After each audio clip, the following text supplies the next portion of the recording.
So we're talking about another one of those movies with nudity from Dame Helen Mirren. We're not watching, and it's not Caligula. Yeah. It's like John Borman month here. This is Excalibur that we're going to be talking about. I'm Tom Scioli, author of space opera Xanadax Across the Unknown Dimensions of the Galaxy from Image Comics, in stores now. Check it out, it's super awesome. I'm also the author of Godzilla's Monsterpiece Theater from IDW and the upcoming Twilight Zone issue 2 from IDW Comics. It'll be in stores in November. I think November 19th is projected release date. So, get your pre-orders in for that. I'm Matt Zeoli. So yeah, we're talking about Excalibur. This is one of my favorite movies. So I'm glad we're talking about it. We did our Zardoz episode and it got us talking about Excalibur. So here we are. I saw this back in high school. Okay. Definitely the edited version. I saw it in a film club class. It was like just a period you could just like hang out in the class. The teacher showed a couple movies, including this one and Duel. So I got to see this probably in like 11th or 12th grade. When I was like in my early 20s, I was like very obsessed with Arthurian legends and I was reading Le Morte d'Arthur and all that great stuff. I had seen Covington Cross before this. I've never seen Covington Cross. Are you aware of it? No, I didn't even know. Well, Covington Cross was this, it was in the 90s. It was kind of like Friends crossed with like King Arthur. Was it a movie or a show? It was a TV series, but it was like, it had this like, patriarch of the family, who's like this knight in, whatever, he's got armor and everything. And then he's got his kids who are, teenagers, early 20s, whatever. And they're like having their sort of teenage drama. And it was filmed, like it was, it didn't have a laugh track or anything. Like it was kind of serious, but also funny, but it was filmed. It was on film. It wasn't like in front of a live studio audience. But the paterfamilias in that, the knight, was the guy who plays Arthur in this. Okay, wow. And so this was in the 90s. So he's got gray hair. Like he looks even more like King Arthur. In Covington Cross. He looks kind of like old Arthur in Covington Cross. So I saw that before I ever saw this. So then it was kind of like, oh, that's the guy from Covington Cross, but young. And that, like, the Arthur role in this is so great because it is like Paul Atreides in Dune or Luke Mark Hamill as Luke Skywalker, where you got an actor who has to do double duty. He has to play like a kid and then play the king of England, the Lord of Camelot or whatever, the same actor. And it really, like, he really does a great job. Like, he's kind of, like, when he's sort of like the young squire or whatever, or stable boy or whatever, he does, like, he doesn't have any facial hair. He's kind of, he looks the part. Looks a little like a young Steve Buscemi or something. I was about to say, he's got, like, he, still got a movie star, but he's got, like, a lot of nose, a lot of ears. Yeah, but then it's like they just put a beard on him, put a little bit of gray on him, and it's like, oh yeah, there's King Arthur. So, like, really does a good job there. Yeah, he's like a tougher Luke Skywalker, like a tougher Mark Hamill.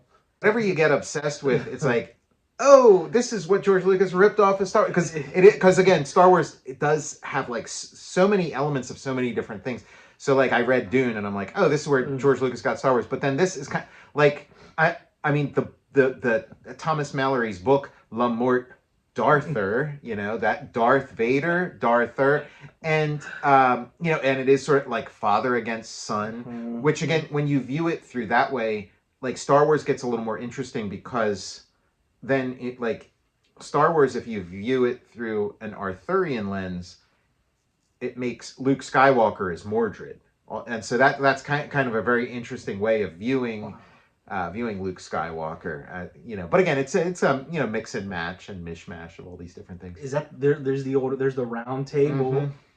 Such a beautiful movie, great like 80s aesthetic. That, like, I'm so glad. Like, was it 1980 or 81? 81. 81. Like, I'm so glad it was made in the 80s because if it was made a couple years earlier, it would have looked different. Yeah. Like, it might have been a little more classical or whatever, maybe even a little classier, but like because it's in the 80s, it's got a little bit of that 80s gloss. It does. That's so much fun. Like, this is one of the best looking movies I've ever seen. I think it got nominated for best cinematography at the Oscars. all these great, like, reflective, polished surfaces. Merlin's got his little dome on top. The Arthurian legend has so many little side roads that it goes down and this and that. And this movie does a great job of, like, having all those kind of moving pieces, but it's not like it doesn't lose focus. Like, it still feels like it's got a pretty tight focus. And I think we mentioned in the Zardoz episode, yeah, Borman's been like flirting with the Lord of the Rings for like 20 years. Yeah. Throughout these movies. Yeah, it's good that he did this instead of Lord of the Rings, because I feel like if he did Lord of the Rings, he probably would have tried to do it in one volume also, one film also, and it's like this just kind of lends itself better to one film where imagine Lord of the Rings done, at this pace. I mean, Lord of the Rings does have a lot in common with the Arthur legends. So. Yeah, it's almost a pastiche of the Arthur legends. Great color too, like really good. The green and gold are like big parts of this. Like everyone. Is that Liam Neeson? Yeah, Liam Neeson's in here. Mm-hmm. Sir Gawain. Yes. Yeah. The sort of hot-tempered. I'm not used to seeing Liam Neeson's face without crags and crevasses on it. He's like baby-faced in this movie. We got this, and then a couple of years later, he does Krull. Oh my god! Getting pigeonholed in these like sword and sorcery epics, and he's kind of like, the queen is a whore. He's like, I've got a particular set of skills. This movie's an epic. The theatrical cut, it's like 140 minutes. Apparently, there's a 3-hour cut of this movie. I gotta see that. Okay, I gotta see the 3-hour cut, and all the phases, sort of, You get a nice little helping of the story of Arthur's father, Uther Pendragon, and then you get, like, when you get down to like the end times and the fall of Camelot and the battle with Mordred and stuff. It really is an epic. And the Battle of Mordred does, it's got a little bit of Army of Darkness, going on. This was shot in Ireland, and I think there's even like the locations are still like landmarks. Mm-hmm. There's like signs you can follow to the Excalibur, like if you want to find the lake that the Lady of the Lake lives in. They're so physical inside of that armor too. Like, it's really hard to like act, emote, and move around in armor, but they're like, they're doing it. During some of those battle scenes, I was like, the stuntmen aren't getting paid enough. Like, they're moving around and taking huge spills in all that armor. And all that armor, like, you could like get yourself like pinched or cut like so easily. There's something about Mary. I could see why they would show this at school, especially if you are learning about, the Arthurian legends, because it is a really nice primer, kind of, lays the foundation of all of it. People talk about a scene of Luke Skywalker and Princess Leia kissing in Empire Strikes Back as like one of the big continuity gaffes of all time. But if you view Star Wars as like an Arthurian kind of legend, there is King Arthur and his sister Morgan Le Fay. Yeah, Lancelot is great in this. Lancelot looks very much like an 80s protagonist. He's got kind of like the perm and stuff. Yeah. He's got that like 80s haircut that like every protagonist has. He could be Jeff Bridges in Tron or the guy from The Last Starfighter. This movie comes out after after Empire Strikes Back, but it's got the scene where he's fighting himself in a suit of armor. And he's like, when the stunt guy, he's like, hey, what? Don't cut my junk off. Don't cut my dick off with that thing, with Excalibur. Yeah. This is the second time I watched through this within like the last like couple months. Mm-hmm. I could rewatch this again. Like, it's just a delicious, like, perfect for fall too. I wonder if Borman, kind of saw Star Wars and got a little like, ooh, yeah, because again, it is kind of like a snake swallowing its own tail or whatever. But that's such a good. I was like, this is this is in the shadow. There's 'Cause a it's lot of coming out Star after, Wars yeah. on this, but it's Yeah, so it's like it's based on a thing, on a legend that far predates Star Wars, and in some part inspired Star Wars, but then it's also it's a movie coming out after Star. So it's like, oh, I've seen some of these visual solutions, like the idea of like a guy in a suit of armor that's like it's the same actor, and they're he has to fight it himself in a suit of armor, and the movie cost about 10 million, and it was a hit though. Borman got it made like 40 million, so good for him. He had his hit after Zardoz, Yeah. Which we love. Again, a hit with a movie that's still kind of weird, kind of like it's weird. a swing, he takes a swing. Yeah, I love when people get knighted in here. Yeah, there's that moment where it's like Arthur's first big adventure, and then he's like fighting the guy, and then he like, his solution, his sort of Gordian knot solution is to have this knight that he's fighting, to have that knight him, and so he hands him his sword, and like he bends it, bows down, so the guy will knight, and then everybody's telling him, kill him, and then he knights him, and so like great stuff. Like I love that scene. I yeah, love it. Yeah. Patrick Stewart's in this flick, but is he Patrick Stewart from Dune a couple years later? Yes. The usual suspects. It's like we got to get, it's like, okay, we got to get a guy who has kind of like, some kind of like English accent. He's Sir Patrick Stewart, right? He whenever he officially got knighted, he got unknighted because he was knighted in this. So right? Yeah, they accidentally they take it away from him by if you get knighted again, it it's a reverse knighting. Yeah, I thought you were gonna say like after he got knighted, he got out his old costume from Excalibur and wore it to the ceremony. He's like shows up in a full suit of armor. He's like, "What? Why are you all looking at me? I'm about to be knighted." He's like, a knight of the realm. My wife was laughing at me for saving this. He's like, I knew it would come in handy one day. Lancelot, Guinevere, and Arthur thing. It works. Liam Neeson, I think he met him and Helen Mirren were like an item for like a decade after this movie. These I like their like giant like lawn darts. Well, those giant lawn darts, I had the He-Man equivalent of that, like, the Castle Grayskull comes with the He-Man version of those. Oh, yeah. Look how they're moving around in those suits of armor, for that fight.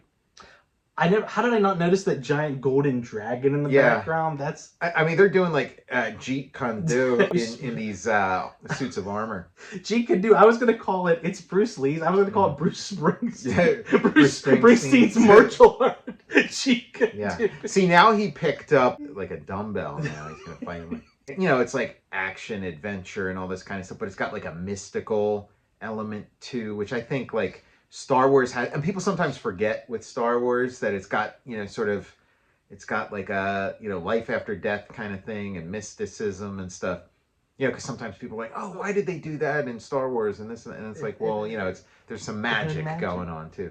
There's Thomas Mallory's Le Morte d'Arthur, but then there's also there's the novel where it's The Sword in the Stone, and then there's like a sequel to The Sword in the Stone, and then they're sort of published as one thing. Like that's what I read. I forget what it's called. Very famous like telling of this stuff. But in that version, Lancelot is like ugly. Like that's not in the legends, but it's in this one version. Like Lancelot is like this really like scary looking dude. But he'd look in the mirror and be sort of like horrified by what he saw in the mirror, and so he made it a point to become like the most virtuous person that's ever lived to kind of make up for this messed up face that he had. I need to read Le Morte d'Arthur. I'm gonna check that out. Well, yeah, I mean that part isn't in Le Morte d'Arthur. It's in the novel that has The Sword in the Stone plus the sequel to The Sword in the Stone as like one book. But I'm gonna dive into all that. So The Sword in the Stone is like it's all the stuff up to Arthur, and so it's a little more modern. I mean, it was written. Le Morte d'Arthur is like a work from like the Middle Ages, and then The Sword and the Stone is from like the 40s or something. So it's much more modern, and realize it was written that soon. Yeah. In the 40s. When I was little, I learned about some of from playing Knights of the Round, the video game. There's Percival and the characters from the video game. Like if you read the Thomas Mallory's Le Morte d'Arthur, he's kind of corralling a lot of different different Arthurian legends, and there's some redundancy and stuff, but he tries to corral it into sort of a continuous narrative with little odd bits and stuff. But then the Sword and the Stone, I forget the author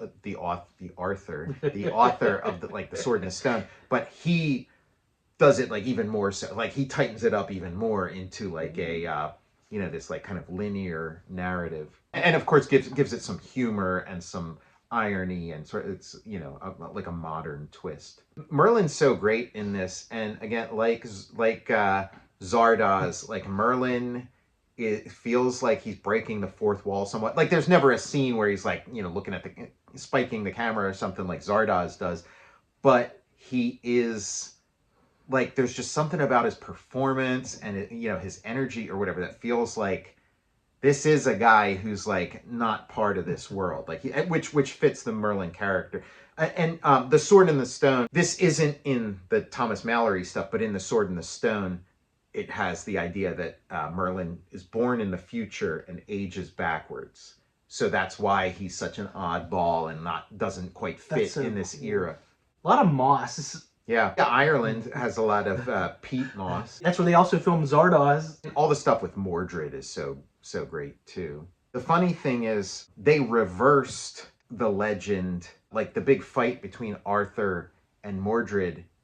In this, Mordred stabs Arthur with his lance, and then Arthur kind of pulls himself into the lance, and then kills Mordred, so they both die at the same time. But in Le Morte d'Arthur, it's the reverse. Arthur jabs Mordred, and then Mordred pulls himself through, and then I think it's kind of that's such a cool move and kind of a badass thing to do to pull yourself into that. It's you give that to the hero, not to the villain.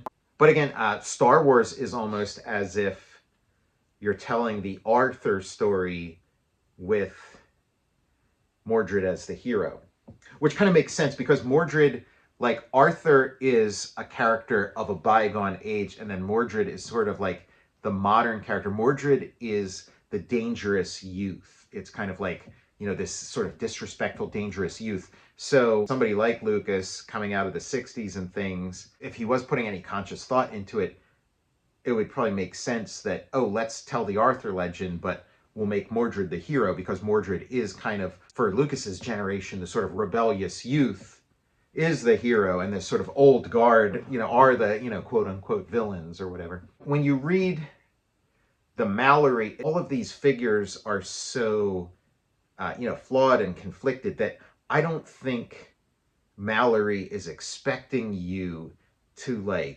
side with, anybody in, side with Arthur or side with Lancelot or boo or hiss Mordred. Again, maybe some ancient tellers might have had that, but if Mallory's does feel like a very balanced story where it's just here are a bunch of flawed human beings having these amazing adventures, but sort of making every imaginable kind of mistake and struggling internally and stuff.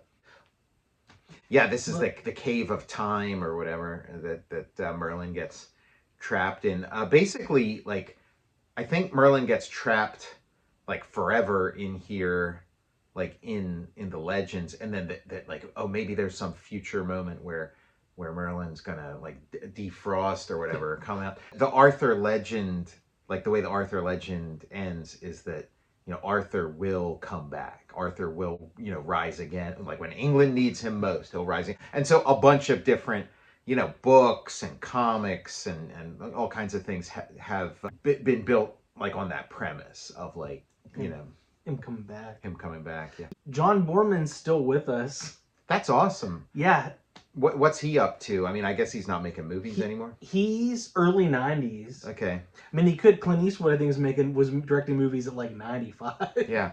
Well, I guess we got to have him on the show then. Yeah. John Boorman, come on here. You got a couple super fans. Yeah. You know, at that age, like nobody's expecting you to direct a movie, but I wonder if he's like doing any writing or you know, lectures or anything. I'll have to look in. I didn't realize he was still just assume everybody. Yeah, everybody's gone. You know what? I assume because he's doing like Arthur and stuff. I assume like, oh yeah, he died 400 years ago. I have this John Boorman book that I got a couple years ago. It was about the making of a movie. It's one of his films I haven't seen. It was like the Emerald Forest or something. It was like a book about the making of a movie, and I've been meaning to read that one. No, that sounds good. Yeah, I'll have to do some I'll send it to you. investigation. It gets better every time I watch this movie. There's also a lot of paging Dr. Freud moments of swords being driven into things, and the Freudian interpretation is going to be there. Any kind of thing where the sword is featured prominently. My Schwartz is bigger than your Schwartz, like that kind of thing. I'm gonna pull this sword from the stone. yeah, a lot of that in this. Again, the Arthurian legend is this thing that you just kind of have that, you kind of grow up with this innate understanding of it. But then you always assume like, oh, he pulls the sword out of the stone and that's Excalibur. Yeah. But like when you read the legends, it's not. It's like a whole other stone. There's like he pulls the sword out of the stone and then that's what makes him the King of England, but that's not Excalibur. the Excalibur he gets from the Lady of the Lake, two separate swords. But in this, they find a way to have sort of both. That Excalibur is the sword that's pulled out of the stone, and it's also the sword of the Lady in the Lake. They find a way to kind of make that general conception make sense. I can't remember. I think maybe even before Knights of the Round. At Idlewild, is there a sword in a stone there? Yeah, it's still there. It's still there? I was like, that's where my first... Your first experience of the Arthur legend. In the legend, Arthur pulls the sword out of the stone. That's not Excalibur. And then Merlin takes him to the Lady in the Lake where he gets Excalibur. Lady of the Lake gives him Excalibur. But in this, it's like Uther gets Excalibur from the Lady of the Lake. And then when he's being killed, he drives the sword drives Excalibur into the stone, and then Arthur pulls out the sword from the stone. So it's very elegant. It's like a very elegant way of sort of smoothing out again some of the redundancies in the narrative. After this, John Boorman doesn't have too many other movies. He has like a tighter filmography. He has like The Tailor of Panama, that other movie that I was like thinking about that I have that book based on. But his filmography is pretty small, and we're like pretty much at like probably one of the high points. The Ill-Made Knight, which is Lancelot. He's the Ill-Made Knight, and yeah, Lancelot never gets the Grail because he's too much of a sinner. Like you have to be completely pure of heart and have never committed any kind of sin to get it. So in the legends, it's alternately, sometimes it's Sir Bors and sometimes it's Sir Galahad, who's Lancelot's son. But anyway, let's not get too... I love this stuff. And watching this again kind of reignite, because I'm not... awesome. There was a period where like I was just, day and night all about Hell yeah. The Arthur legends, and that's kind of cooled a little bit, but this movie's kind of waking that up a little bit. There's a commentary with Boorman on that'll be good to check out. Like this is made in the 80s, kind of reflects a little bit of like a 70s aesthetic, an 80s aesthetic, but I would be curious to see sort of like a movie that attempts like the full span of the Arthurian legend, but made in the 60s. Or made in the early 70s with like that, sort of like, sort of like sexual liberation and youth in revolt and then just that aesthetic too. It'd be interesting. So I don't know, maybe something like that does exist and I'm just not aware of it. Yeah, just a classic. And again, just comparing it so directly to Zardoz, this is weird. It's all over the map. It's odd, but it does feel like a little more of a crowd pleaser. It does kind of deliver, some thrills and chills. And again, nobody's perfect in this movie, but you got, characters you can root for, Zardoz. There's nobody to root for in Zardoz. I'm planning on rewatching that again. Yeah. Also, there's a couple moments in this where it comes dangerously close to Monty Python. Like Monty Python really made it like almost. I mean, I guess there's my answer. Looking for something made in like the early '70s that's about that does the span of the Arthurian legends. Maybe Monty Python and the Holy Grail is what I'm talking about. But yeah, there are some scenes where it's like, the Monty Python meter is it's pinging. It's pinging. We got it. Let's. But they managed to fight that. But it does like the Monty Python movie did make it very difficult to make a movie like this. I'm Tom Scioli, author of space opera Xanadax Across the Unknown Dimensions of the Galaxy from Image Comics in stores now. I'm also the author of Godzilla's Monsterpiece Theater from IDW, and I'm the author of The Twilight Zone Issue 2 from IDW in stores November 19th. I'm Matt Zeoli. And yeah, we'll see you next time.